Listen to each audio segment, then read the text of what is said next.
mecânica quântica e a Bíblia Jares Fragata 2015. Salmo 94, porque 1000 anos são aos teus olhos como o dia de ontem que passou, e como a vigília da noite. 2 Pedro 3:8. Mas, amados, não ignoreis uma coisa, que um dia para o Senhor é como 1000 anos, e 1000 anos como um dia. Salmo 139, 7, 10. Para onde mirei do teu espírito, ou para onde fugirei da tua face? Se subir ao céu, lá tu estás. Se fizer no inferno a minha cama, eis que tu ali estás também. Se tomar as asas da alva, se habitar nas extremidades do mar, até ali a tua mão me guiará e a tua destra me susterá. Deus é uma rede espiritual que conecta todas as coisas, vive fora do espaço-tempo, ou seja,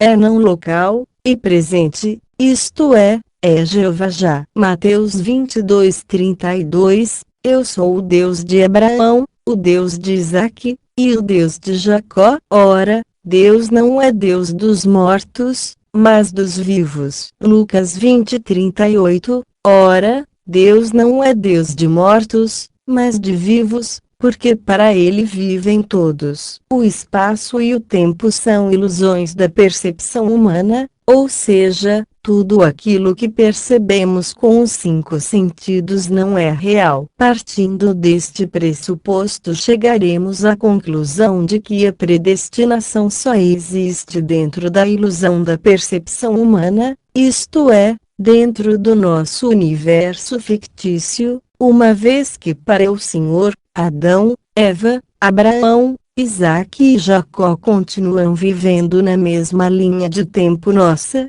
isto é, no presente. Mateus 10:29. Não se vendem 2 passarinhos por um ceitil, e nenhum deles cairá em terra sem a vontade de vosso Pai. Lucas 12:6, 7. Não se vendem 5 passarinhos por 2 ceitis, e nenhum deles está esquecido diante de Deus. E até os cabelos da vossa cabeça estão todos contados. O tempo é uma ilusão da percepção, e esta ilusão é vista como uma linha reta. Já fora do espaço-tempo, Deus vê aquilo que para o ser humano é uma linha reta, como círculos dentro de círculos, todos interligados, centrados no presente. Isaías 55:9. Porque assim como os céus são mais altos do que a terra, assim são os meus caminhos mais altos do que os vossos caminhos, e os meus pensamentos mais altos do que os vossos pensamentos. Jó 36:26. Eis que Deus é grande, e nós não o compreendemos,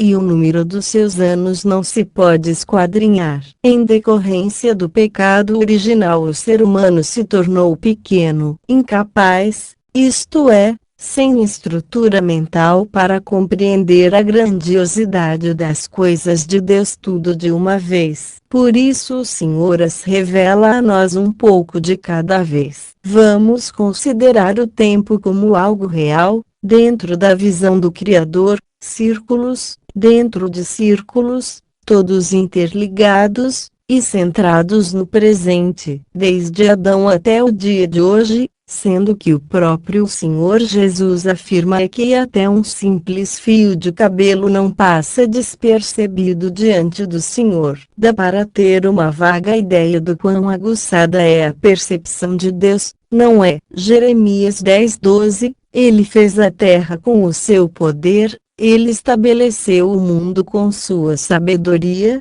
e com sua inteligência estendeu os céus. Jeremias 51:15. Ele fez a terra com o seu poder, e ordenou o mundo com a sua sabedoria, e estendeu os céus com o seu entendimento. Vamos conferir o que é o poder e a sabedoria de Deus. 1 Coríntios 1:24. Mas para os que são chamados, tanto judeus como gregos, lhes pregamos a Cristo, poder de Deus, e sabedoria de Deus. Ou seja, Jesus Cristo é o poder de Deus, e a sabedoria de Deus. Vamos agora descobrir quem é Jesus Cristo. João 1. No princípio era o Verbo, e o Verbo estava com Deus, e o Verbo era Deus. João 1,14. E o Verbo se fez carne, e habitou entre nós, e vimos a sua glória, como a glória do unigênito do Pai,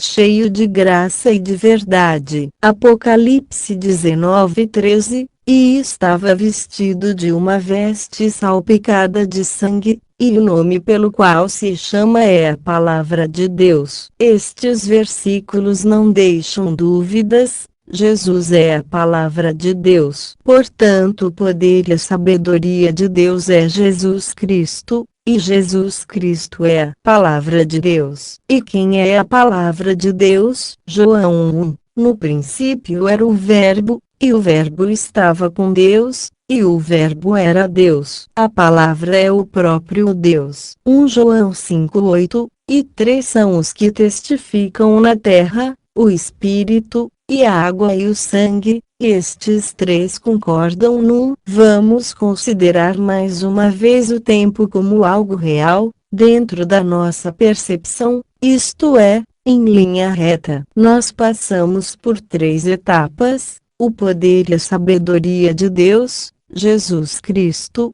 e a Palavra de Deus. 1 João 5:7, porque três são os que testificam no céu, o Pai, a Palavra, e o Espírito Santo, e estes três são um, dentro da percepção de Deus, ou seja, três círculos, um dentro do outro, interligados, acabam se transformando em um só, Deus, centrado no presente. Isaías 40:28, não sabes, não ouviste que o eterno Deus, o Senhor, o Criador dos fins da terra, nem se cansa nem se fatiga. É inescrutável o seu entendimento. Jó 37:5, com a sua voz troveja Deus maravilhosamente, faz grandes coisas, que nós não podemos compreender. Como já mencionei antes, nós não temos estrutura para compreender as coisas de Deus tudo de uma vez. Por isso elas são reveladas a nós aos poucos. Salmo 139:11-12, se disser, de certo que as trevas me encobrirão, então a noite será a luz à roda de mim. Nem ainda as trevas me encobrem de ti, mas a noite resplandece como o dia, as trevas e a luz são para ti a mesma coisa. Ou seja, as trevas também são ilusão da percepção humana. Tiago 1,17, toda boa dádiva e todo o dom perfeito vem do alto, descendo do Pai das luzes, em quem não há mudança nem sombra de variação. O Senhor não faz esforço para ser luz,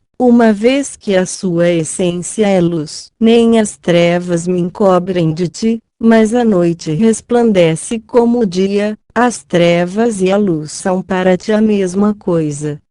Deus não vê o ser humano decrépito, doente, ou seja, em trevas, visto que isso é uma coisa fictícia, mas sim cheio de plenitude. Sim, doenças espirituais e físicas na realidade é uma ilusão, algo fictício, uma mentira. João 8,44, vós tendes por pai ao diabo, e quereis satisfazer os desejos de vosso pai. Ele foi homicida desde o princípio, e não se firmou na verdade, porque não há verdade nele. Quando ele profere mentira, fala do que lhe é próprio, porque é mentiroso, e pai da mentira. 1 João 5,19, sabemos que somos de Deus, e que todo o mundo está no maligno. Satanás só trabalha com a mentira, uma vez que a mentira faz parte de sua essência. Ninguém pode dar o que não tem, ou seja, Satanás não pode falar a verdade porque não há verdade nele, mas sim coisas fictícias. Todo o mundo está no maligno. Ou seja, todas as coisas manifestas no mundo são mentiras, isto é, uma ilusão da percepção humana decorrida do pecado original. Portanto, necessidades, doenças, e outras coisas mais prejudiciais ao ser humano, são coisas fictícias, uma mentira. Vamos voltar à grandiosidade de nosso Deus. Salmo 139:4. Não havendo ainda palavra alguma na minha língua, eis que logo, ó Senhor, tudo conheces. Deus é adivinho? É claro que não. Então, como o salmista declarou que antes mesmo da palavra chegar à sua língua, o Senhor já sabia o que ele iria falar. Salmo 139:5, 6. Tu me cercaste por detrás e por diante, e puseste sobre mim a tua mão. Tal ciência é para mim maravilhosíssima, tão alta que não a posso atingir. Para o ser humano é extremamente difícil compreender este tipo de virtude de Deus, visto que o mesmo está preso numa ilusão dimensional chamada tempo-espaço. Agora, para quem vive fora do espaço-tempo, como é o caso de Deus, que é espírito, e das incontáveis vidas espirituais, isso é algo simples. Por exemplo, para um espírito é muito fácil atravessar uma parede, ou outro obstáculo qualquer, uma vez que tudo aquilo que ocupa espaço não é real, coisa já provada pela mecânica quântica. Atos 5:17, 20. Então o sumo sacerdote e todos os seus companheiros, membros do partido dos saduceus, ficaram cheios de inveja. Por isso, mandaram prender os apóstolos, colocando-os numa prisão pública. Mas durante a noite um anjo do Senhor abriu as portas do cárcere, levou-os para fora e disse: dirijam-se ao templo e relatem ao povo toda a mensagem desta vida. Notem bem,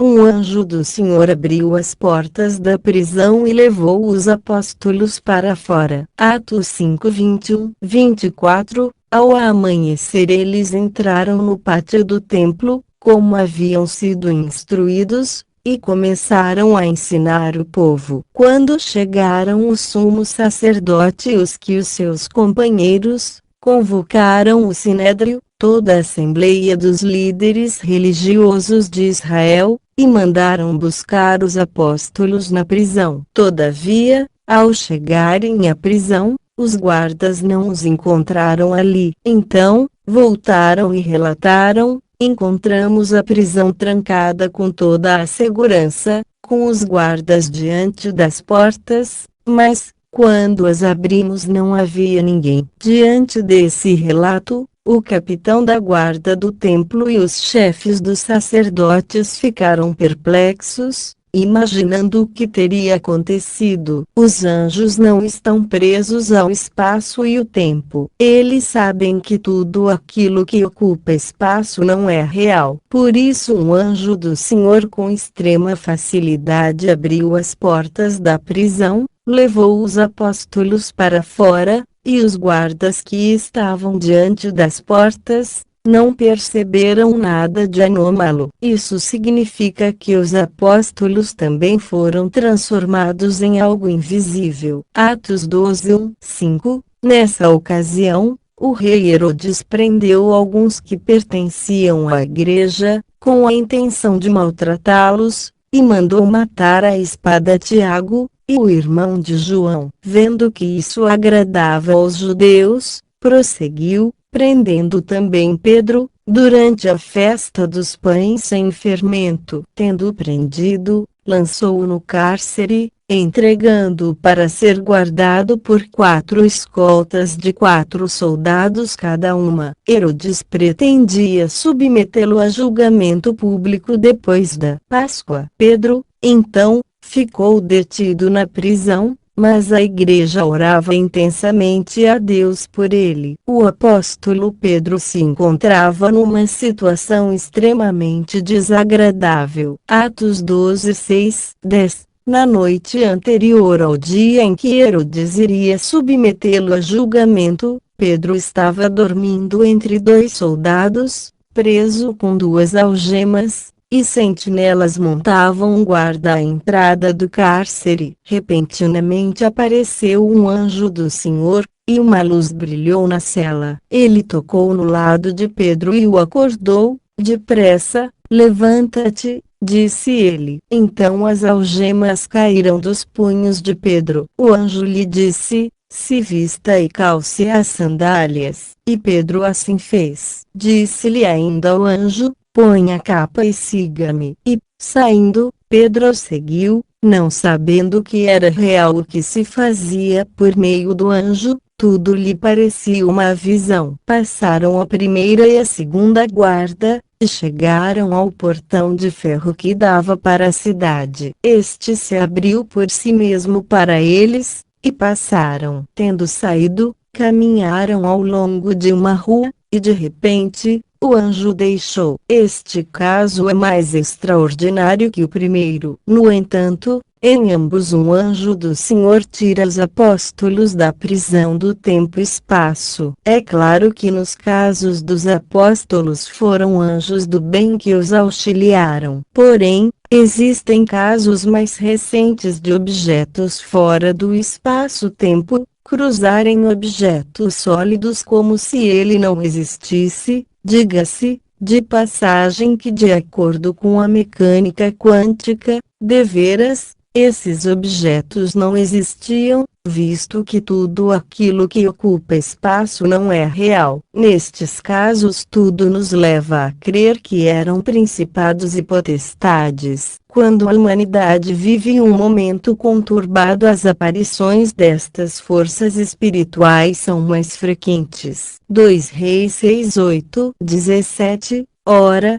o rei da Síria estava em guerra contra Israel. Depois de deliberar com os seus conselheiros, dizia: montarei o meu acampamento em tal lugar. Mas o homem de Deus mandava uma mensagem ao rei de Israel: evite passar por tal lugar, pois os arameus estão descendo para lá. Assim, o rei de Israel investigava o lugar indicado pelo homem de Deus. Repetidas vezes Eliseu alertou o rei, que tomava as devidas precauções. Isto enfureceu o rei da Síria, que, convocando seus conselheiros, lhes perguntou: vocês não me apontarão qual dos nossos está do lado do rei de Israel? Respondeu um dos conselheiros: nenhum de nós, Majestade. É Eliseu, o profeta que está em Israel, que revela ao rei de Israel até as palavras que tu falas em teu quarto. Ordenou o rei: descubram onde ele está, para que eu mande capturá-lo. Quando lhe informaram que o profeta estava em Dotã, ele enviou para lá uma grande tropa com cavalos e carros de guerra. Eles chegaram de noite e cercaram a cidade. O servo do homem de Deus levantou-se bem cedo pela manhã e, quando saía, viu que uma tropa com cavalos e carros de guerra havia cercado a cidade. Então ele exclamou: ah, meu senhor, o que faremos? O profeta respondeu: não tenha medo, aqueles que estão conosco são mais numerosos do que eles. E Eliseu orou: Senhor, abre os olhos dele para que veja. Então o Senhor abriu os olhos do rapaz, que olhou e viu as colinas cheias de cavalos e carros de fogo ao redor de Eliseu. Como o profeta Eliseu, deveras, servia a Deus, o mesmo vivia fora do espaço-tempo, e ver as coisas que estavam acontecendo em outras esferas era algo normal. No entanto, o seu ajudante estava completamente preso na ilusão de sua percepção. Muitos eventos são simultâneos, em dimensão espiritual e em esfera terrena. Em decorrência deste sincronismo, algumas barreiras dimensionais são rompidas, e esta é a possível causa das frequentes aparições dos principados e potestades. Um exemplo disso ocorreu durante a Segunda Grande Guerra. Vou escrever agora a respeito daquilo que ficou conhecido como Fall Fighters. De acordo com os soldados em combate, principalmente os das forças aéreas, De ambos os lados, objetos, hoje denominados sondas, acompanhavam aviões inúmeras vezes. Houve até mesmo relatos que tais sondas, de formato esférico, e de diâmetro próximo de uma bola de futebol, de que algumas destas sondas teriam atravessado a fuselagem de aviões em pleno voo, e flutuado dentro das aeronaves como se estivessem reconhecendo o ambiente, e saído do mesmo jeito que entraram, como se obstáculo algum existisse, e sem deixar marcas na fuselagem da nave. Estes fenômenos fizeram com que ambas as partes pensassem que fossem algum tipo de arma secreta do oponente, mas o mais provável é que fossem armas usadas numa guerra em outra dimensão. Bem, até agora nós conferimos o passado. A partir deste momento vamos ver como Deus se comporta em relação ao futuro. Romanos 4,17, como está escrito, por Pai de muitas nações te constituí, perante aquele no qual creu, a saber, Deus, o qual vivifica os mortos, e chama as coisas que não são como se já fossem. Vamos conferir primeiramente um ponto que parece ser um tanto contraditório. Deus, o qual vivifica os mortos. Como vimos anteriormente, para Deus todos continuam vivos, e no presente, a morte também é uma ilusão da percepção, ou seja, é uma mentira de Satanás. Quando começamos a estudar as Escrituras, a verdade aos poucos nos liberta desta mentira, e passamos a conhecer nossa verdadeira posição em Cristo. Bem, Deus trata as coisas futuras como se já fossem, ou seja, para o Senhor o futuro também é presente. Vou enfatizar uma vez mais, em decorrência do pecado de Adão, o homem ficou preso numa linha dimensional ilusória. Porém, Jesus nos libertou desta ilusão. O ser humano está liberto desta ilusão de percepção. No entanto, a grande maioria não sabe disso. Gálatas 1:4-5, o qual, referindo-se a Cristo, se deu a si mesmo por nossos pecados, para nos livrar do presente século mau, segundo a vontade de Deus nosso Pai, ao qual seja dada glória para todos sempre. Amém. Ou seja, existe dentro de nós habilidade para também vivermos fora do espaço-tempo. 1 João 4:16-17. Assim conhecemos o amor que Deus tem por nós e confiamos nesse amor. Deus é amor. Todo aquele que permanece no amor permanece em Deus, e Deus nele. Dessa forma o amor está aperfeiçoado entre nós, para que no dia do juízo tenhamos confiança, porque neste mundo somos como ele. O ser humano tem dentro de si uma capacidade inimaginável. Hoje na esfera da física quântica, há físicos convencionais e conservadores procurando formas de viajar no tempo. Não há mais como descartar esta possibilidade. É claro que deve existir o consenso entre estes físicos que uma viagem no tempo envolve muito mais do que observação da mecânica quântica. Experimentos mostram que os efeitos quânticos ganham destaques em objetos microscópicos, e não ganham relevo em macroobjetos. A condição da medição é uma exceção. No entanto, normalmente os físicos descobrem apenas raios laser, supercondutores. São poucos os macroobjetos em que os efeitos quânticos persistem. Os cientistas precisam resolver o problema de como macrocorpos podem ser transportados pelo tempo. Sem sombra de dúvidas, levará tempo para a mecânica quântica descobrir um meio de fazer o ser humano dissipar a ilusão da percepção, e trazer todas as coisas para o presente. Agora, via Cristo, esta equação está solucionada. Atos 8:38-40. Assim, deu ordem para parar a carruagem. Então Filipe e o eunuco desceram água, e Filipe o batizou. Quando saíram da água, o Espírito do Senhor arrebatou Filipe repentinamente. O eunuco não o viu mais e, cheio de alegria, seguiu o seu caminho. Filipe, porém,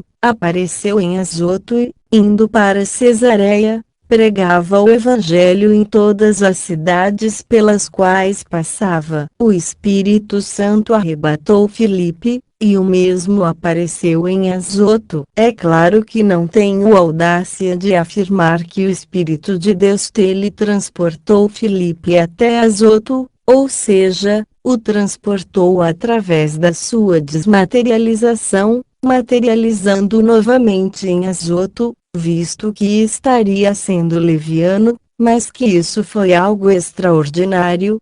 Isso foi. Josué 10, 12, 14. Então Josué falou ao Senhor, no dia em que o Senhor deu os amorreus nas mãos dos filhos de Israel, e disse na presença dos israelitas: Sol detente em Gibeon, e tu, lua, no vale de Ajalon. E o sol se deteve, e a lua parou, até que o povo se vingou de seus inimigos. Isto não está escrito no livro de Jacer? O sol, pois, se deteve no meio do céu, e não se apressou a pôr, quase um dia inteiro. E não houve dia semelhante a este, nem antes nem depois dele, ouvindo o Senhor assim a voz de um homem. Vocês estão estupefatos com este acontecimento? Ainda há mais. Isaías 38, 8. Naqueles dias Ezequias adoeceu de uma enfermidade mortal, e veio a ele o profeta Isaías, filho de Amós. Ele disse: Assim diz o Senhor, põe em ordem a tua casa, porque morrerás, e não viverás. Então virou Ezequias o seu rosto para a parede, e orou ao Senhor. E disse: Senhor, te peço, lembra-te agora, de que andei diante de ti em verdade, e com coração perfeito, e fiz o que era reto aos teus olhos. E chorou Ezequias muitíssimo. Então veio a palavra do Senhor a Isaías, dizendo: Vai, e dize a Ezequias: Assim diz o Senhor, o Deus de Davi teu pai, ouvi a tua oração, e vi tuas lágrimas, eis que acrescentarei aos teus dias 15 anos, e livrar-te-ei das mãos do rei da Síria, a ti, e a cidade, e defenderei esta cidade. E isto te será da parte do Senhor como sinal de que o Senhor cumprirá esta palavra que falou. Eis que farei retroceder 10 graus a sombra lançada pelo sol declinante no relógio de Acás. Assim retrocedeu o sol os 10 graus que já tinha declinado. Para nós que estamos aprisionados nesta dimensão ilusória, estes dois fatos são extraordinários. Porém eu creio que para Deus isso é algo corriqueiro, até mesmo trivial. Josué 14, 6, 11. Então os filhos de Judá chegaram a Josué em Gilgal, e Calebe, filho de Jefoné o quenezeu, lhe disse: Tu sabes o que o Senhor falou a Moisés, homem de Deus, em Cades Barneia por causa de mim e de ti. 40 anos tinha eu, quando Moisés, servo do Senhor, me enviou de Cades Barneia espiar a terra, e eu lhe trouxe resposta, como sentia no meu coração, mas meus irmãos, que subiram comigo, fizeram derreter o coração do povo. Eu porém perseverei em seguir ao Senhor meu Deus. Então Moisés naquele dia jurou, dizendo: Certamente a terra que pisou o teu pé será tua, e de teus filhos, em herança perpetuamente, pois perseveraste em seguir ao Senhor meu Deus. E agora eis que o Senhor me conservou em vida, como disse, 45 anos são passados, desde que o Senhor falou esta palavra a Moisés, andando Israel ainda no deserto, e agora eis que hoje tenho já 85 anos, e ainda hoje estou tão forte como no dia em que Moisés me enviou. Qual era a minha força então? Tal é agora a minha força, tanto para a guerra como para sair e entrar. Fica claro que, quando nos apegamos a uma promessa de Deus, nós também ficamos fora do espaço-tempo. Certamente o corpo físico de Caleb mostrava os traços da velhice. Porém, interiormente ele continuava forte como no dia em que havia recebido uma promessa do Senhor por meio de Moisés. 1 Reis 18:45-46. E sucedeu que, entretanto, os céus se enegreceram com nuvens e vento, e veio uma grande chuva, e Acabe subiu ao carro, e foi para Jezreel. E a mão do Senhor estava sobre Elias, o qual cingiu os lombos, e veio correndo perante Acabe, até a entrada de Jezreel. Este fato também foi impressionante, mas não impossível. Marcos 9:23. E Jesus disse-lhe: se tu podes crer, tudo é possível ao que crê. A sociedade atual é uma sociedade com um pensamento esquerdo, ou seja, nós estamos vivendo num estado social, onde só se usa o lado esquerdo da mente. Os líderes das nações, aos poucos foram implantando um sistema repetitivo, e o lado direito da mente foi suprimido, lado feminino, detentor da sensibilidade para captar a inteligência cósmica. O contato somente foi mantido com 3 dimensões espirituais. Com as demais o ser humano perdeu literalmente o vínculo. O Senhor Jesus Cristo só consegue manter-se em alta porque os religiosos o transformaram em um ser materialista. Os religiosos afirmam conhecê-lo, e o fizeram um sucesso. Agora, será que o Senhor Jesus os conhece? Mateus 7:21-23. Nem todo o que me diz, Senhor, Senhor, entrará no reino dos céus, mas aquele que faz a vontade de meu Pai que está nos céus. Muitos me dirão naquele dia: Senhor, Senhor, não profetizamos nós em teu nome, e em teu nome não expulsamos demônios, e em teu nome não fizemos muitas maravilhas? E então lhes direi abertamente: nunca vos conheci, apartai-vos de mim, vós que praticais a iniquidade. Muitos são os religiosos que afirmam conhecer Jesus, mas será que os mesmos o conhecem realmente? João 4:24. Deus é Espírito, importa que os que o adorem em espírito e em verdade. Ou seja, não com rituais interesseiros, materialistas, mas sim em espírito e em verdade. 2 Coríntios 3:17. Ora, o Senhor é Espírito, e onde está o Espírito do Senhor, aí há liberdade. Onde o Espírito Santo há, não há prisioneiros do tempo e espaço. Existe total liberdade. E se o Espírito nos coloca fora do tempo e espaço, assim como em épocas passadas, não há mais barreiras entre nós e as criaturas do Senhor.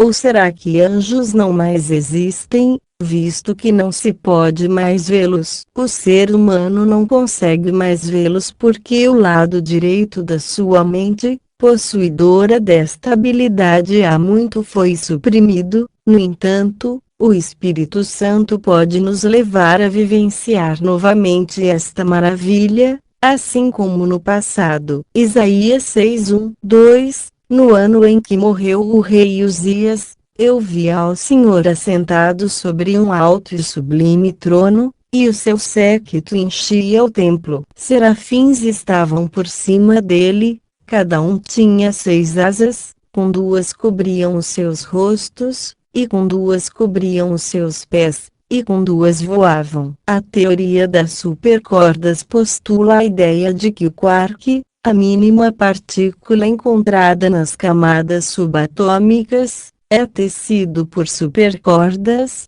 fios energéticos que ao vibrarem determinam como será a natureza do núcleo atômico. ao qual estão conectados, definindo assim a forma como atuará a partícula que possui a energia vibracional. Também parte-se da constatação científica de que existem 11 dimensões, 3 de natureza espacial, uma temporal, e 7 recurvadas. Contudo, aquilo que é tido como realidade humana se desenrola apenas em 3 dimensões, isto é, nas 3 dimensões correspondentes ao lado esquerdo da mente humana, uma vez que só o lado esquerdo da mente do ser moderno consegue filtrar a radiação luminar necessária para a visão e compreensão do universo ao qual está habituado. As demais dimensões constituem realidades paralelas. Mas, o que separa uma dimensão da outra é apenas um fio energético. A humanidade, quase que em sua totalidade, não consegue ver as realidades paralelas porque, hoje, só usa o lado esquerdo da mente. Por isso eu discordo em certos pontos de Erich von Däniken e Sharia Sitchin, principais propagadores da teoria dos astronautas antigos. A crença de que criaturas extraterrestres inteligentes visitaram a Terra e as civilizações do passado distante, que tal contato está relacionado com a origem ou desenvolvimento da cultura humana, não é verdade, uma vez que esses principados e potestades continuam cruzando as linhas dimensões. A humanidade, hoje, só não consegue vê-los com tanta constância, e ter mais contato com estas forças espirituais, porque esta habilidade foi suprimida pelos governantes de suas nações. Porém, todos os dias, em todo o planeta há registros do aparecimento de UFO, sigla tomada do inglês que significa objeto voador não identificado. Só que estes seres não são de outros planetas, mas sim de outras dimensões. Essas forças espirituais são conhecidas pelos cristãos como principados e potestades. Isaías 6:5, 7. Então disse eu: ai de mim, pois estou perdido, porque sou um homem de lábios impuros, e habito no meio de um povo de impuros lábios. Os meus olhos viram o Rei, o Senhor dos Exércitos. Porém um dos serafins voou para mim, trazendo na sua mão uma brasa viva, que tirara do altar com uma tenaz, e com a brasa tocou a minha boca, e disse: eis que isto tocou os teus lábios, e a tua iniquidade foi tirada, e expiado o teu pecado. Provavelmente o profeta Isaías,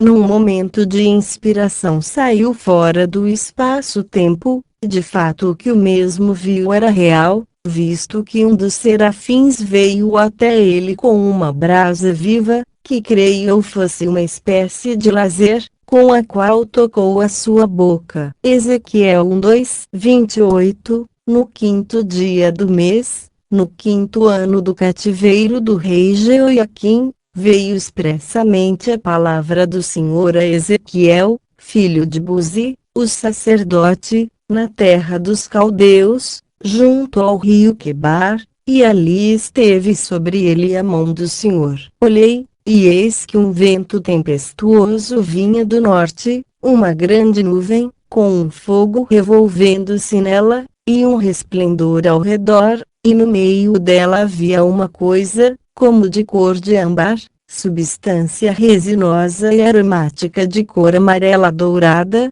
que saía do meio do fogo, e do meio dela saía semelhança de 4 seres viventes, e esta era sua aparência. Tinham a semelhança de homem, e os seus pés eram pés direitos, e as plantas dos seus pés como a planta do pé de uma bezerra, e luziam como a cor de cobre polido, e tinham mãos de homem debaixo das suas asas, aos 4 lados, e assim todos 4 tinham seus rostos e suas asas. Uniam-se as suas asas uma à outra, não se viravam quando andavam, e cada qual andava continuamente em frente. E a semelhança dos seus rostos era como o rosto de homem, e do lado direito todos os quatro tinham rosto de leão, e do lado esquerdo todos os quatro tinham rosto de boi, e também tinham rosto de águia. Assim eram os seus rostos. As suas asas estavam estendidas por cima,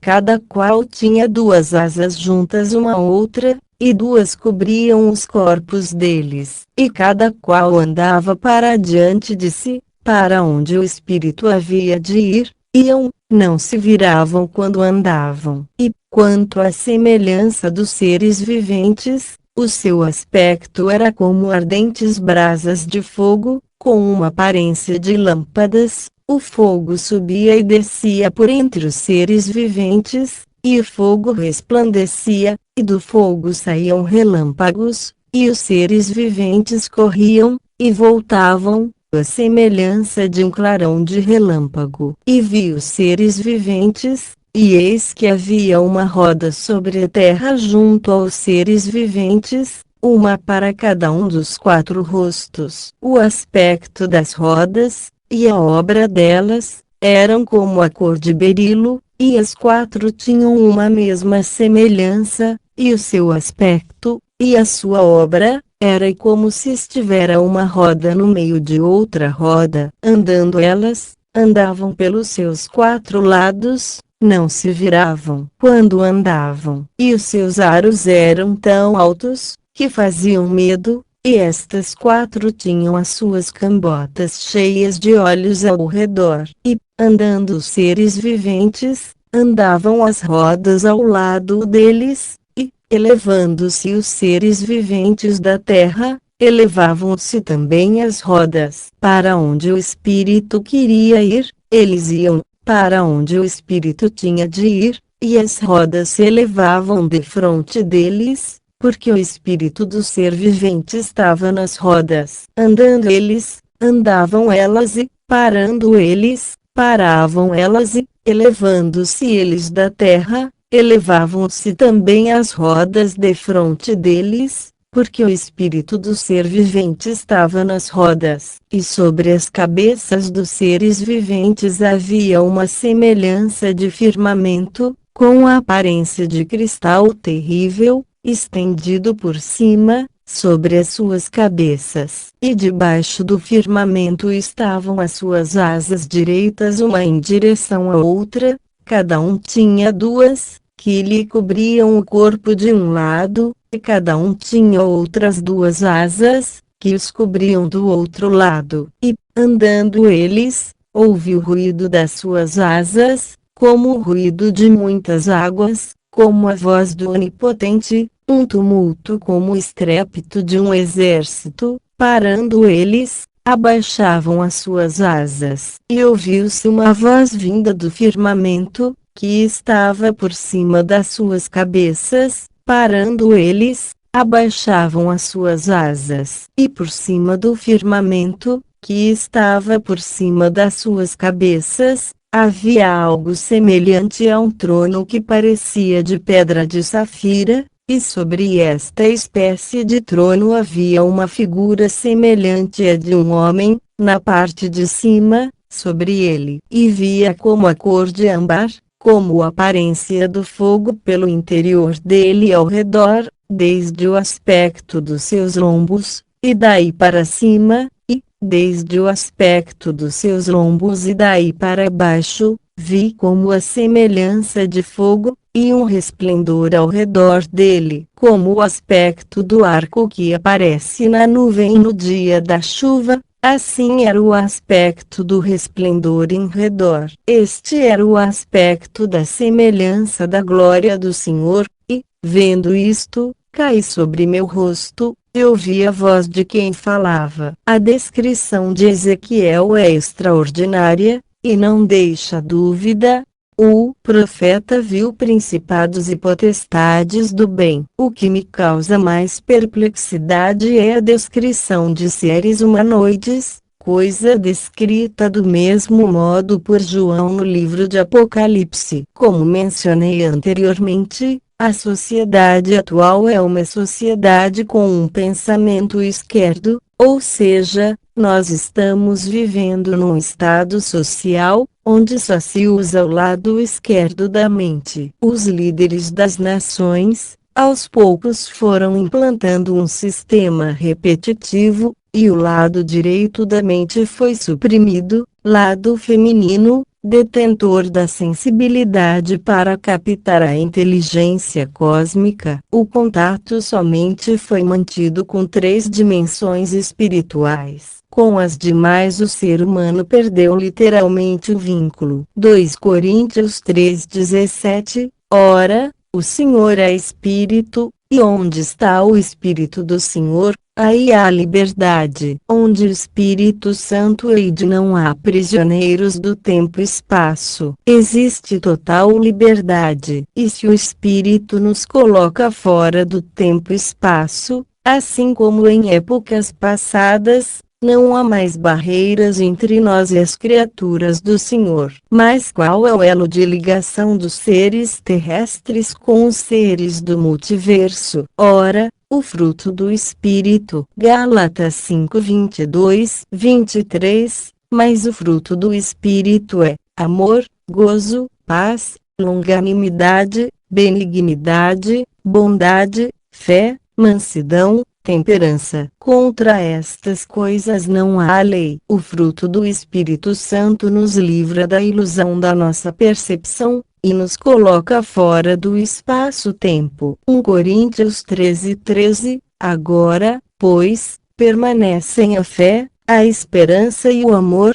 estes 3. Mas o maior destes é o amor. O apóstolo Paulo deixa bem claro que o amor é mais útil para o cristão do que a fé, e se está escrito isso é verdade, e nós não podemos contestar esta verdade. Contudo, nós precisamos da fé, bússola do cristão, para nos mantermos no caminho certo. 2 Coríntios 5:7. Porque andamos por fé, e não por vista. Mas o que é fé? Hebreus 11:1. Ora, a fé é o firme fundamento das coisas que se esperam, e a prova das coisas que se não veem. E como nasce esta virtude do Espírito no cristão? Romanos 10:17. De sorte que a fé é pelo ouvir, e o ouvir pela palavra de Deus. Vamos dar uma rápida conferida na galeria dos heróis da fé. Hebreus 11:4. Pela fé Abel ofereceu a Deus maior sacrifício do que Caim,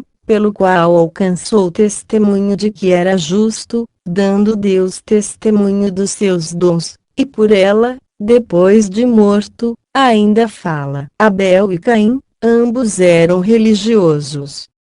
Ambos ofereceram sacrifícios ao Senhor. Porém, Abel ofereceu o seu sacrifício pela fé, enquanto que Caim não. O interessante é que as Escrituras afirmam que aquele ato de fé de Abel até o dia de hoje continua ativo. Hebreus 11:5. Pela fé Enoque foi transladado para não ver a morte, e não foi achado, porque Deus o trasladara, visto como antes da sua trasladação alcançou o testemunho de que agradara a Deus. Enoque foi o primeiro a viajar a outras dimensões, ou seja, ele foi o primeiro astronauta, e por intermédio de sua fé foi levado para outra dimensão sem ter deixado o corpo físico. É bom lembrar de que o profeta Elias também teve este privilégio. Hebreus 11:6. Ora, sem fé é impossível agradar-lhe, porque é necessário que aquele que se aproxima de Deus creia que Ele existe, e que é galardoador dos que o buscam. Isso significa que Caim em primeiro lugar duvidava da existência de Deus. Em segundo lugar não acreditava que o Senhor compensasse quem o buscasse. Hebreus 11:7. Pela fé Noé, divinamente avisado das coisas que ainda não se viam, temeu e, para a salvação da sua família, preparou a arca, pela qual condenou o mundo, e foi feito herdeiro da justiça que é segundo a fé. Nós precisamos dar mais uma conferida no final do verso 1 de Hebreus 11, e a prova das coisas que não vemos. Ou seja, por meio da fé Noé não viu um dilúvio que iria acontecer, mas um dilúvio que já estava acontecendo. No entanto, o povo antediluviano não podia vê-lo por causa da incredulidade. Gênesis 1. No princípio Deus criou os céus e a terra. Primeiro as coisas acontecem nas dimensões espirituais, para só então se tornar manifestas na esfera física. Ou seja, o dilúvio já estava acontecendo fora do espaço-tempo, e pela fé Noé viu este fenômeno, preparou a arca, e através dela condenou o mundo. Hebreus 11:8. Pela fé Abraão, sendo chamado, obedeceu, indo para um lugar que havia de receber por herança, e saiu, sem saber para onde ia. Ou seja, Abraão sabia que receberia uma terra como herança. No entanto, mesmo não fazia ideia do lugar que ganharia como herança, e saiu aos olhos naturais andando a esmo. Hebreus 11:9-10. Pela fé habitou na terra da promessa, como em terra alheia, morando em cabanas com Isaque e Jacó, herdeiros com ele da mesma promessa, porque esperava a cidade que tem fundamento, da qual o artífice e construtor é Deus. O interessante é que Abraão começou a viver literalmente na terra da promessa, mas não com mente e alma. As Escrituras nos afirmam que ele estava focado na Nova Jerusalém, que descerá dos céus. Hebreus 11:11-12. Pela fé também a mesma Sara recebeu a virtude de conceber, e deu à luz já fora da idade, porquanto teve por fiel aquele que lhe tinha prometido. Por isso também de um, e esse já amortecido, descenderam tantos, em multidão, como as estrelas do céu, e como a areia inumerável que está na praia do mar. Sara tinha fé que o Senhor era fiel, e foi esta fé que fez com que Deus cumprisse aquilo que lhe tinha prometido, fazendo de um corpo adormecido descender tantos como as estrelas do céu, ou como a areia inumerável que está na praia do mar. Hebreus 11:13-16. Todos estes morreram na fé, sem terem recebido as promessas, mas vendo-as de longe, e crendo-as e abraçando-as, confessaram que eram estrangeiros e peregrinos na terra. Porque, os que isto diz, claramente mostram que buscam uma pátria. E se, na verdade, se lembrassem daquele de onde haviam saído, teriam oportunidade de tornar. Mas agora desejam uma melhor, isto é, a celestial. Por isso também Deus não se envergonha deles, de se chamar seu Deus, porque já lhes preparou uma cidade. Todos estes pela fé desejam a pátria celestial, e não a terrena. Hebreus 11:17-19. Pela fé ofereceu Abraão a Isaque, quando foi provado, sim, aquele que recebera as promessas ofereceu o seu unigênito, sendo-lhe dito, em Isaque será chamada a tua descendência. Considerou que Deus era poderoso para até dentre os mortos o ressuscitas, e daí também em figura ele o recobrou. Abraão cria que Deus era poderoso ao ponto de trazer novamente à vida os mortos. Hebreus 11:20-26. Pela fé Isaque abençoou Jacó e Esaú, no tocante às coisas futuras. Pela fé Jacó, próximo da morte, abençoou cada um dos filhos de José, e adorou encostado à ponta do seu bordão. Pela fé José, próximo da morte, fez menção da saída dos filhos de Israel, e deu ordem acerca de seus ossos. Pela fé Moisés, já nascido, foi escondido 3 meses por seus pais, porque viram que era um menino formoso, e não temeram o mandamento do rei. Pela fé Moisés, sendo já grande, recusou ser chamado filho da filha de Faraó, escolhendo antes ser maltratado com o povo de Deus, do que por um pouco de tempo ter o gozo do pecado, tendo por maiores riquezas o vitupério de Cristo do que os tesouros do Egito, porque tinha em vista a recompensa. Pela fé Isaque fora do espaço-tempo presenciou o futuro de seus filhos. Por sua vez Jacó abençoou cada um dos filhos de José. Já José,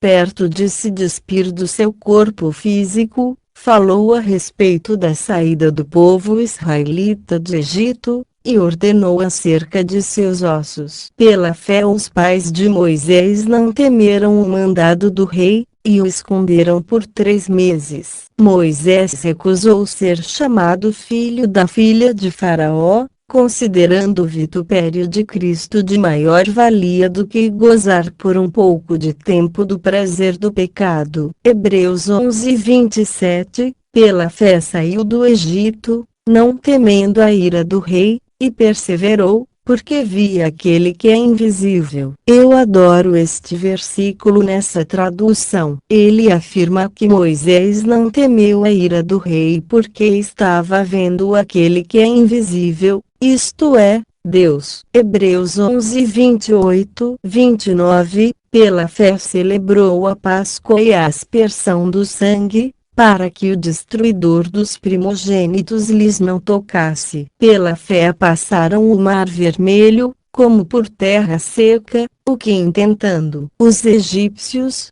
se afogaram. No versículo 28 a fé produziu entendimento em Moisés. O mesmo entendeu que, se fizesse aspersão do sangue, o destruidor não tocaria os primogênitos israelitas. Já no verso 29 a fé guiou o povo judeu a outra dimensão, onde o mar vermelho estava aberto, e todo o povo por ele passou como por terra seca. No entanto, os egípcios tentaram fazer o mesmo e se afogaram. Hebreus 11:30-31. Pela fé caíram os muros de Jericó, sendo rodeados durante 7 dias. Pela fé Raabe, a meretriz, não pereceu com os incrédulos, acolhendo em paz os espias. A fé não é sentimento, é uma certeza viva, a prova daquilo que se não vê. Ou seja, durante 7 dias os israelitas viram pela fé os muros de Jericó,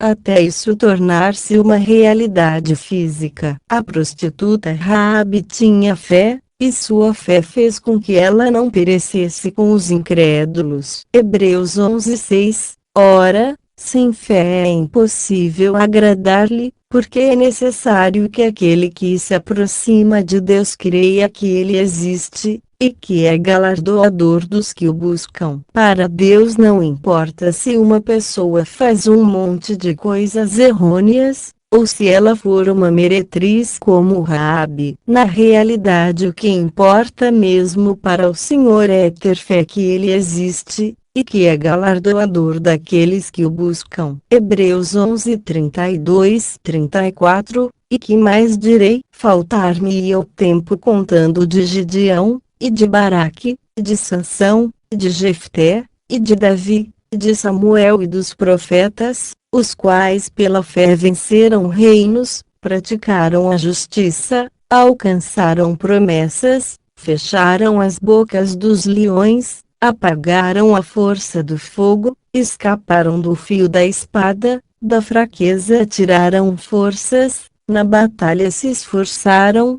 puseram em fuga os exércitos dos estranhos. Neste grupo de personagens célebres, a fé produziu como resultado uma ação, que os fez vitoriosos, cada um em determinada dificuldade. Hebreus 11:35-40. As mulheres receberam pela ressurreição os seus mortos, uns foram torturados, não aceitando o seu livramento, para alcançarem uma melhor ressurreição, e outros experimentaram escárnios e açoites, e até cadeias e prisões. foram apedrejados, cerrados, tentados, mortos ao fio da espada, andaram vestidos de peles de ovelha e de cabras, desamparados, aflitos e maltratados, dos quais o mundo não era digno, errantes pelos desertos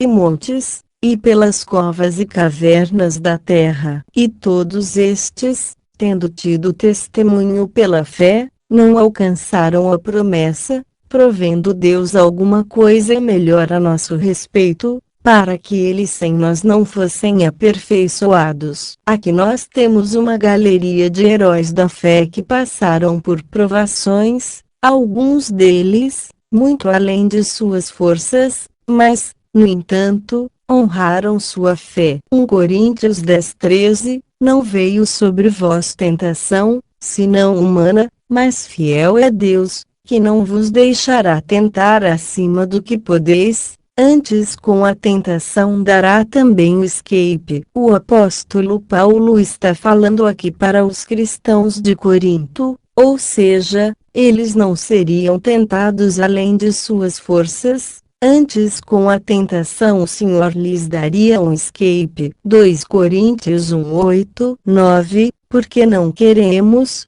irmãos, que ignoreis a tribulação que nos sobreveio na Ásia, pois que fomos sobremaneira oprimidos acima das nossas forças, de modo tal que até da vida desesperamos, portanto já em nós mesmos tínhamos a sentença de morte, para que não confiássemos em nós, mas em Deus, que ressuscita os mortos. Paulo deixa claro que um cristão pode sim ser tentado além de suas forças, que foi o caso de alguns pertencentes à galeria da fé, porém, o que chama mais atenção é a afirmação de que nós somos os responsáveis pelo aperfeiçoamento desses grandes heróis da fé. E Ezequiel 1. E aconteceu no 30º ano, no 4º mês, no 5º dia do mês, que estando eu no meio dos cativos, junto ao rio Quebar,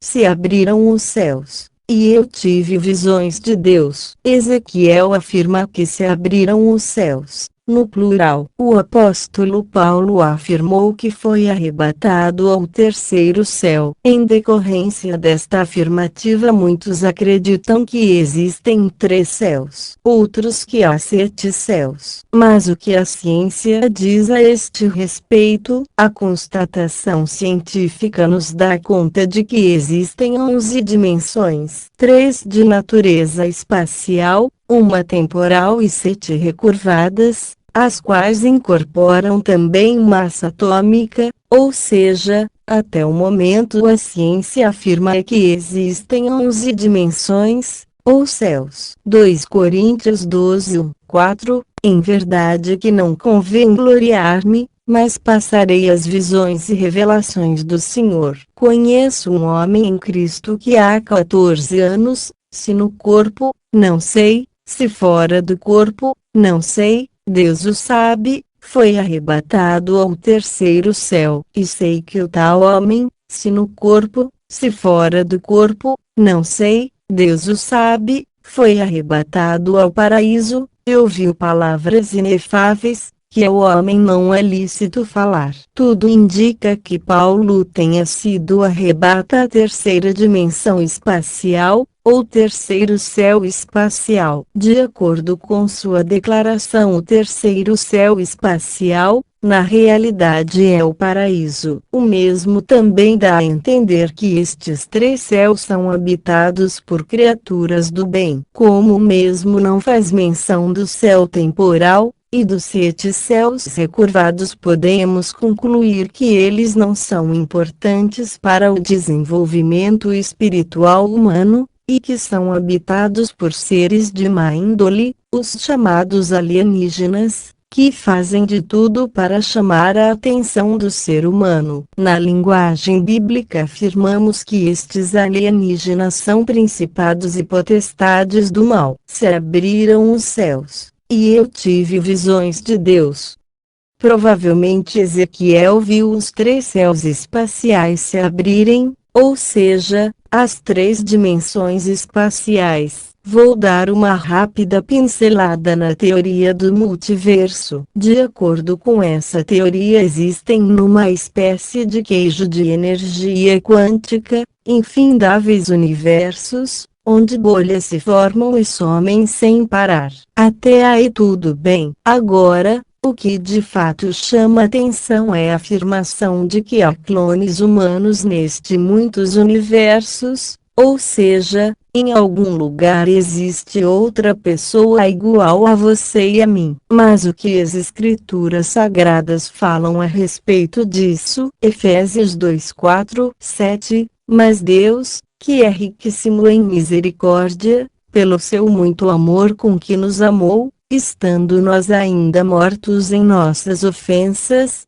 nos vivificou juntamente com Cristo, pela graça sois salvos, e nos ressuscitou juntamente com ele e nos fez assentar nos lugares celestiais, em Cristo Jesus, para mostrar nos séculos vindouros as abundantes riquezas da sua graça pela sua benignidade para conosco em Cristo Jesus, e nos fez assentar nos lugares celestiais. Ou seja, em mais de um lugar. Agora, pode o ser humano estar em mais de um lugar ao mesmo tempo? Segundo a teoria do multiverso e a Bíblia, sim. Numa análise superficial, em cada céu espacial existe um clone de cada um de nós. É bom que fique bem claro que isto é uma suposição, e não uma afirmação de minha parte. Ezequiel 1:2-4. No quinto dia do mês, no quinto ano do cativeiro do rei Jeoiaquim, veio expressamente a palavra do Senhor a Ezequiel, filho de Buzi, o sacerdote, na terra dos caldeus, junto ao rio Quebar, e ali esteve sobre ele a mão do Senhor. Olhei, e eis que um vento tempestuoso vinha do norte, uma grande nuvem, com um fogo revolvendo-se nela, e um resplendor ao redor,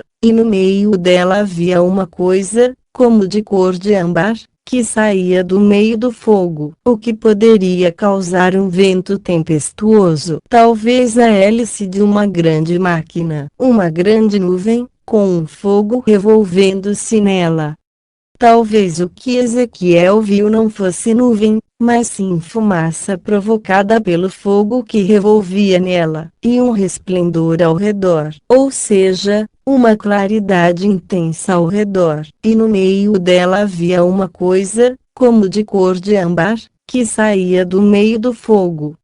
No meio dela havia uma coisa da cor amarela dourada. Vamos tentar fazer um resumo. A hélice de uma grande máquina causando um vento tempestuoso, um fogo revolvendo-se criando uma nuvem de fumaça e uma claridade intensa ao redor, e no meio dela uma coisa da cor amarela dourada. Será que seria uma máquina voadora, ou numa linguagem mais atual, um OVNI? A possibilidade de ser uma máquina pode ser descartada. O que Ezequiel viu era da parte de Deus, e Deus só trabalha com organismos vivos, por isso descarto a possibilidade de ser uma máquina. Com certeza o que Ezequiel viu foi um OVNI. No entanto, este OVNI era um organismo vivo, e não uma máquina igual às que funcionam do modo que conhecemos. Se aquilo que o mesmo viu fosse de uma dimensão não espacial, certamente seria uma máquina, ou coisa do tipo. Mas como pertencia a um dos três céus espaciais, descarto esta possibilidade. Ezequiel 1:5. E do meio dela saía semelhanças de 4 seres viventes. E esta era sua aparência, tinham a semelhança de homem. Do meio daquela nuvem, vamos dizer de fumaça para facilitar a criação de um cenário, saía semelhanças de 4 seres viventes, e não 4 seres viventes. Estes 4 entes semelhantes a 4 seres viventes, tinham semelhança de homem. Ezequiel 1:6-7, e cada um tinha 4 rostos, como também cada um deles 4 asas. E os seus pés eram pés direitos, e as plantas dos seus pés como a planta do pé de uma bezerra, e luziam como a cor de cobre polido. Ezequiel está diante de criaturas celestiais híbridas. Se fossem criaturas híbridas dos céus não espaciais, certamente causariam tremendo assombro. Mas como eram criaturas do Deus vivo, transmitiam total segurança. Imaginem uma criatura com 4 rostos, 4 asas. Acrescente somente pés direitos, ou seja, estes entes não tinham pés esquerdos. Adicione mais as plantas dos pés como a planta do pé de uma bezerra. É incrível, mas para mim estes seres não são nada assustadores, uma vez que sei qual é a essência deles. E as plantas dos seus pés como a planta do pé de uma bezerra, e luziam como a cor de cobre polido.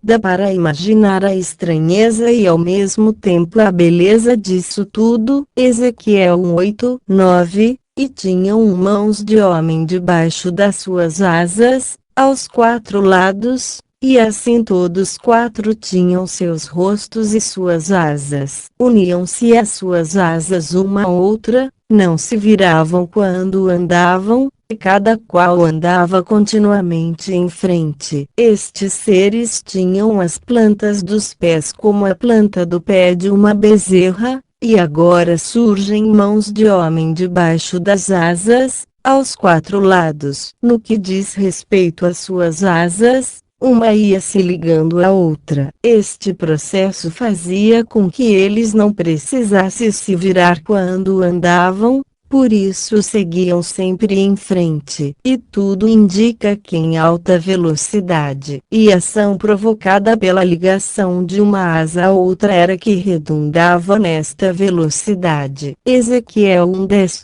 E a semelhança dos seus rostos era como o rosto de homem, e do lado direito todos os 4 tinham rosto de leão, e do lado esquerdo todos os 4 tinham rosto de boi, e também tinham rosto de águia todos os 4. Ou seja, os rostos destes entes iam mudando de forma. Inicialmente apareciam com rostos de homem. Depois de um lado era rosto leão e do outro de boi. Depois os mesmos se apresentavam com rostos de águia. Estas transformações ocorriam num curto espaço de tempo. Ezequiel 11. Assim eram os seus rostos. As suas asas estavam estendidas por cima, cada qual tinha 2 asas juntas uma à outra, e 2 cobriam os corpos deles. Puxa, é tanta informação que fica extremamente difícil,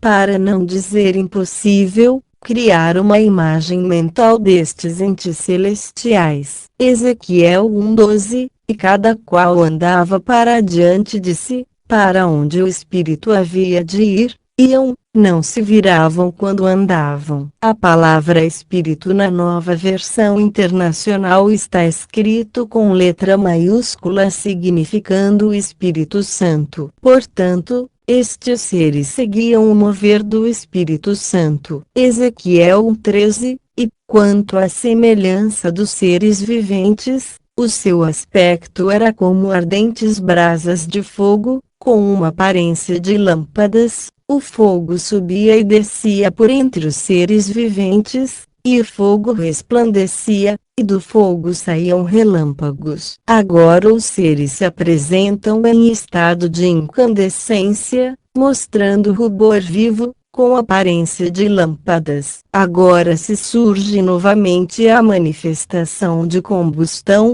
Fogo subia e descia por entre os seres viventes, brilhando com grande fulgor, e do fogo saíam clarões súbitos e rápidos. Surgia um brilho repentinamente e logo se desvanecia. Ezequiel 1:14. E os seres viventes corriam, e voltavam à semelhança de um clarão de relâmpago. Depois de um tempo Ezequiel se dá conta que os relâmpagos na realidade eram os seres viventes correndo e voltando, e esta ação se assemelhava a clarões súbitos e rápidos. Ezequiel 15, e vi os seres viventes, e eis que havia uma roda sobre a terra junto aos seres viventes, uma para cada um dos 4 rostos. Com o passar do tempo o profeta vai observando mais e mais detalhes naquilo que estava vendo. Agora, por exemplo, o mesmo percebe uma roda na terra junto aos seres viventes,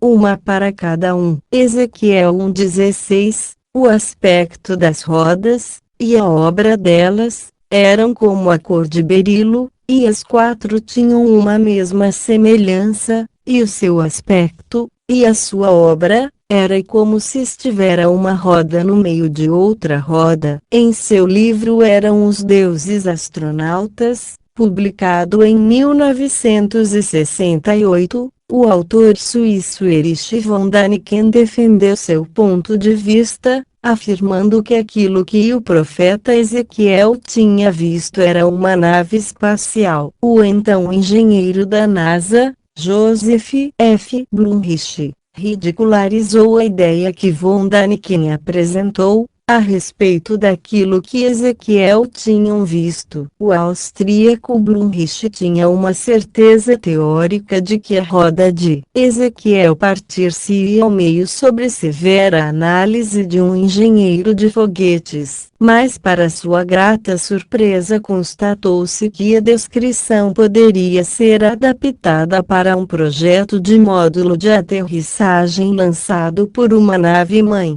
Na visão de Ezequiel, a divindade metálica resplandecente. Logo após elaborar o projeto, Blumrich publicou um relatório em 1973, num livro chamado As Naves Espaciais de Ezequiel. Raras vezes uma derrota absoluta foi tão compensadora, tão fascinante e tão prazerosa. Joseph F. Blumrich. Quanto aos 4 animais para Blumrich, talvez fossem 4 conjuntos de engrenagens de pouso, cada um deles munido de uma roda para manobras em terra. No que diz respeito às asas, Joseph diz que poderiam ser hélices de helicóptero, utilizadas para o posicionamento final, antes de tocar o solo, com a propulsão sendo fornecida por um motor de foguete situado no corpo cônico da nave. Ezequiel 1,17, andando elas, andavam pelos seus 4 lados, não se viravam quando andavam. O profeta naquela época estava diante de tecnologia de ponta, no entanto, eu acredito que eram organismos vivos, e não equipamentos convencionais produzidos por entes das dimensões não espaciais e pelos seres humanos. Ezequiel 1,17, 18, andando elas,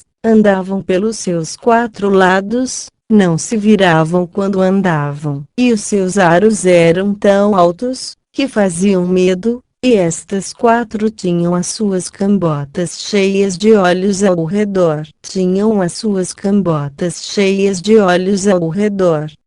O profeta não diz que havia nas cambotas coisas semelhantes a olhos, mas fala no sentido literal, cheias de olhos ao redor. Por isso acredito que esta suposta nave era um organismo vivo. Ezequiel 1,19, e, andando os seres viventes, andavam as rodas ao lado deles, e, elevando-se os seres viventes da terra, elevavam-se também as rodas. Estes entes tinham controle total sobre estas rodas, e as mesmas andavam de acordo com o andar deles. Ezequiel 1,20, para onde quer que o espírito fosse os seres viventes iam, e as rodas o seguiam, porque o mesmo espírito estava nelas. Este versículo vem corroborar com aquilo que já afirmei mais de uma vez. O profeta estava diante de um organismo vivo. O Espírito Santo era o verdadeiro condutor, e os seres viventes o seguiam, e as rodas seguiam os entes, uma vez que o mesmo Espírito também estava nelas. Ezequiel 1,21, Quando os seres viventes se moviam, elas também se moviam. Quando eles ficavam imóveis, elas também ficavam, e quando os seres viventes se elevavam do chão, as rodas também se elevavam com eles, porque o mesmo espírito deles estava nelas. Ou seja, toda esta engrenagem estava conectada pelo Espírito Santo, e se moviam em completo sincronismo. Ezequiel 1:22. Acima das cabeças dos seres viventes estava o que parecia uma abóboda, reluzente como gelo, impressionante. Quer dizer que acima das cabeças dos entes havia uma estrutura arqueada, reluzente como gelo, algo que impressionava muito. Ezequiel 1:23. Debaixo dela cada ser vivente estendia duas asas ao que lhe estava mais próximo, e com as outras duas asas cobria o corpo. Duas asas eram estendidas ao que estava mais próximo, e com as outras duas cobriam o corpo, ou seja, um era dependente do outro. Ezequiel 1:24. Ouvi o ruído de suas asas quando voavam. Parecia o ruído de muitas águas, parecia a voz do Todo-Poderoso. Era um ruído estrondoso, como de um exército. Quando paravam, fechavam as asas. Com certeza os ufólogos afirmariam que este barulho descrito pelo profeta era o barulho de um motor. No entanto, fica bem claro que o barulho era o resultado do bater de asas dos entes celestiais. Ezequiel 1:25.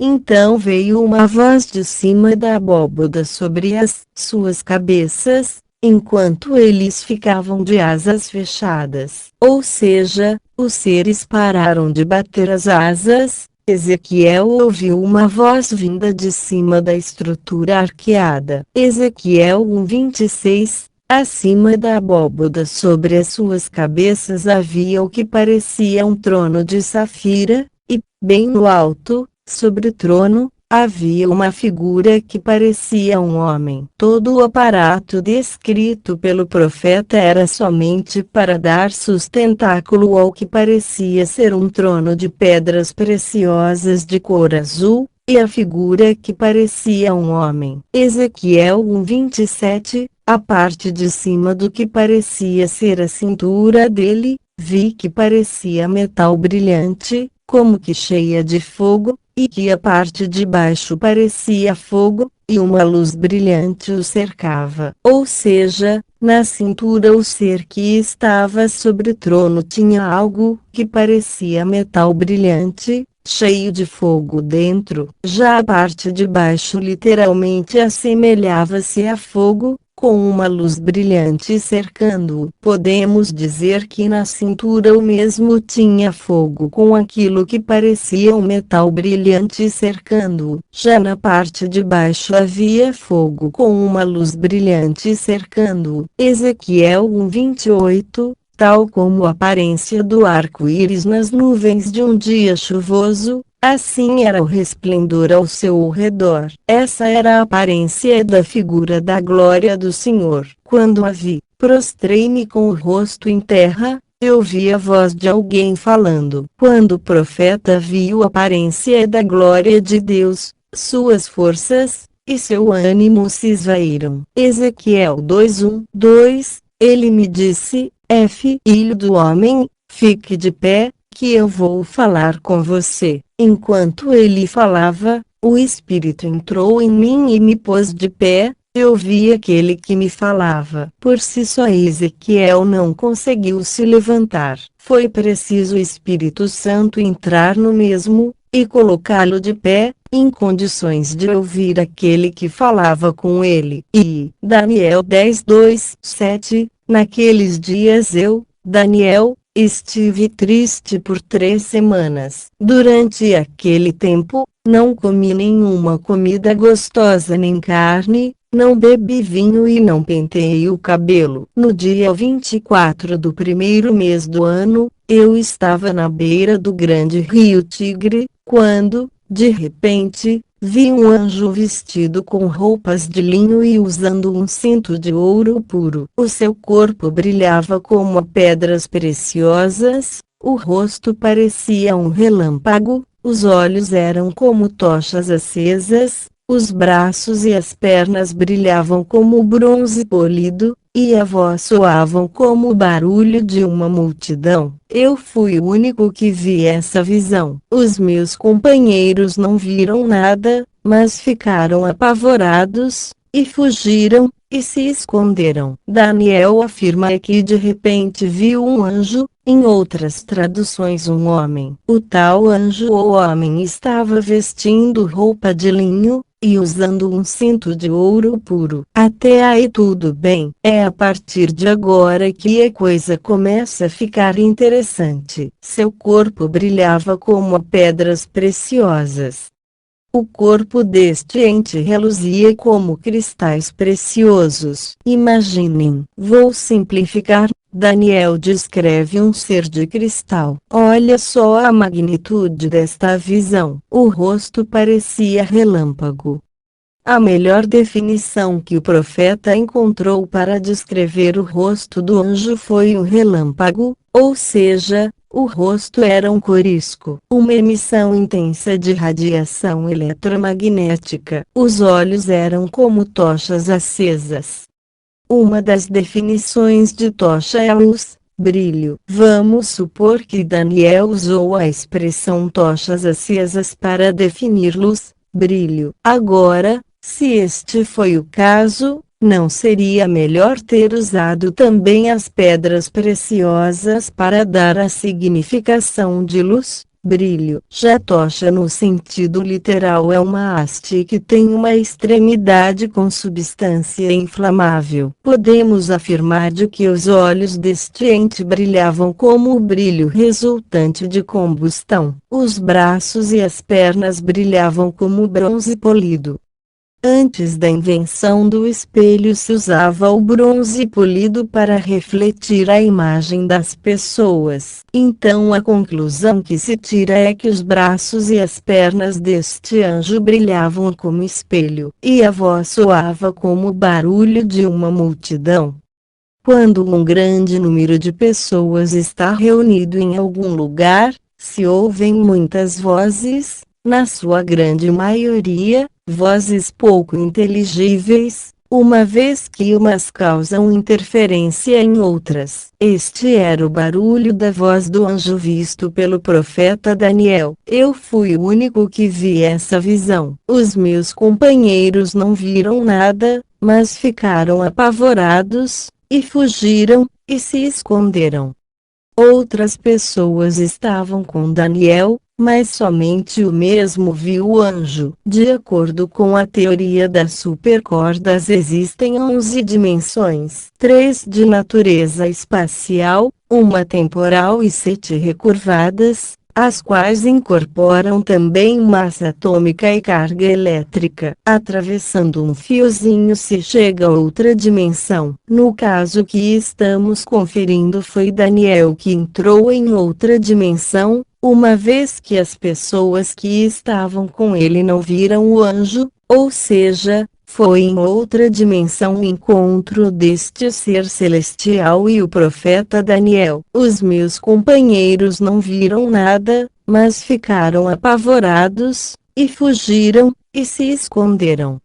O que os deixou apavorados? Os mesmos fugiram, e se esconderam do que os companheiros de Daniel não viram nada, mas tudo indica que sentiram alguma coisa. Daniel 18. Eu estava ali sozinho enquanto via essa visão impressionante. Fiquei pálido de medo e perdi as forças. A consciência do perigo, de ameaça, alterou o estado emocional de Daniel. Em seguida o mesmo perdeu as forças, ou seja, aquele ser extraiu todas as suas energias. Daniel 10:9. Quando ouvi o anjo falar, desmaiei e caí de bruços no chão. O profeta não contou o que havia na voz que o fez perder os sentidos. Caindo de bruços no chão, mas certamente deveria ser algo completamente fora dos padrões da época. Daniel 10:13. E eis que certa mão me tocou, e fez com que me movesse sobre os meus joelhos e sobre as palmas das minhas mãos. E me disse: Daniel, homem muito amado, entende as palavras que vou te dizer, e levanta-te sobre os teus pés, porque a ti sou enviado. E, falando ele comigo esta palavra, levantei-me tremendo. Então me disse: não temas, Daniel, porque desde o primeiro dia em que aplicaste o teu coração a compreender e a humilhar-te perante o teu Deus, são ouvidas as tuas palavras, e eu vim por causa das tuas palavras. Mas o príncipe do reino da Pérsia me resistiu 21 dias, e eis que Miguel, um dos primeiros príncipes, veio para ajudar-me. Eu fiquei ali com os reis da Pérsia, o príncipe do reino da Pérsia e os reis da Pérsia. O que significa isso? Efésios 6:12, porque não temos que lutar contra a carne e o sangue, mas, sim, contra os principados, as potestades, contra os príncipes das trevas deste século, contra as hostes espirituais da maldade, nos lugares celestiais. Existem em outras dimensões, seres principais e seus subordinados, obviamente, entes que se rebelaram contra Deus, que controlam regiões do planeta Terra. Mas o príncipe da Pérsia quer dizer que havia um principado que controlava todo o Império Persa de outra dimensão. Quanto me refiro a todo o Império Persa, quero dizer que a economia, a cultura, e todas as demais coisas eram o resultado de uma ação extraterrestre, melhor dizendo extradimensional. Isso significa que até mesmo a forma de pensar dos persas era um produto extradimensional. E eu fiquei ali com os reis da Pérsia. O anjo afirma que havia ali outras entidades que tinham poder e influência sobre o Império Persa. Daniel 10:16. E eis que alguém, semelhante aos filhos dos homens, tocou-me os lábios, então abri a minha boca, e falei, dizendo àquele que estava em pé diante de mim: Senhor meu, por causa da visão sobrevieram-me dores, e não me ficou força alguma. Aquela criatura extradimensional causou dores no profeta, ademais havia extraído toda a sua energia, deixando-o sem forças. Daniel 10:17. Como, pois, pode o servo do meu senhor falar com o meu senhor? Porque, quanto a mim, desde agora não resta força em mim, e nem fôlego ficou em mim. Ao ver aquela criatura celestial, a primeira coisa que Daniel sentiu foi dores. Em seguida suas forças se esvaíram, seguido da falta de ar, ou seja, o mesmo não mais conseguia respirar.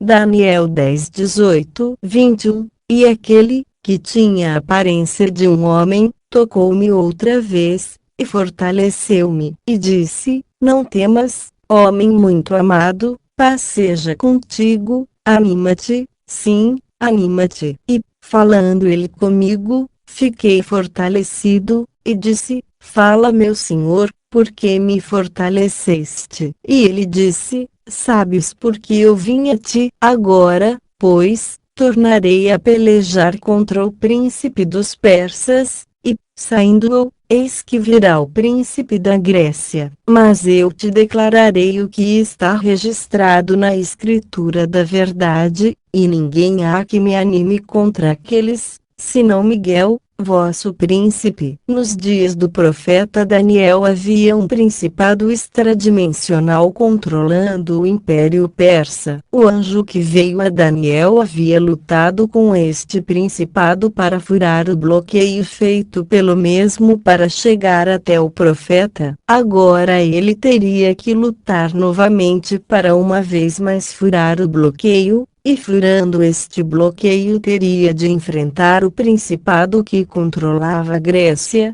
para só então chegar ao seu domicílio. Quando me refiro a principados, na realidade estou me referindo a alienígenas, seres de outras dimensões, e não de outros planetas. 1 João 5,19. Sabemos que somos de Deus e que o mundo todo está debaixo do poder do maligno. Este versículo vai infinitamente além daquilo que podemos imaginar e pensar. O maligno não controla o planeta Terra por meio de possessões de pessoas, ou por meio de rituais religiosos. Nós temos que colocar este versículo no sentido literal. Os principados e potestades não estão lá muito interessados em religião. Estas forças espirituais estão envolvidas até o pescoço com a cultura das nações, e com os seus governantes. Por meio de filmes, novelas, livros, músicas, decretos políticos, e outras coisas mais, estas forças espirituais podem cativar milhões de pessoas, e aprisioná-las dentro de um propósito bem elaborado, que certamente não é para o bem, embora muitas vezes eles pareçam ser de cunho benéfico. 2 Coríntios 11:14, e isso não é de admirar, pois até Satanás pode se disfarçar e ficar parecendo um anjo de luz. Os políticos elaboram uma enormidade de coisas, e a primeira impressão são de coisas salutares ao povo, porém, no decorrer do tempo se descobre que aquilo, na verdade, era um grande engodo. E assim por diante. O mundo todo está debaixo do poder do maligno.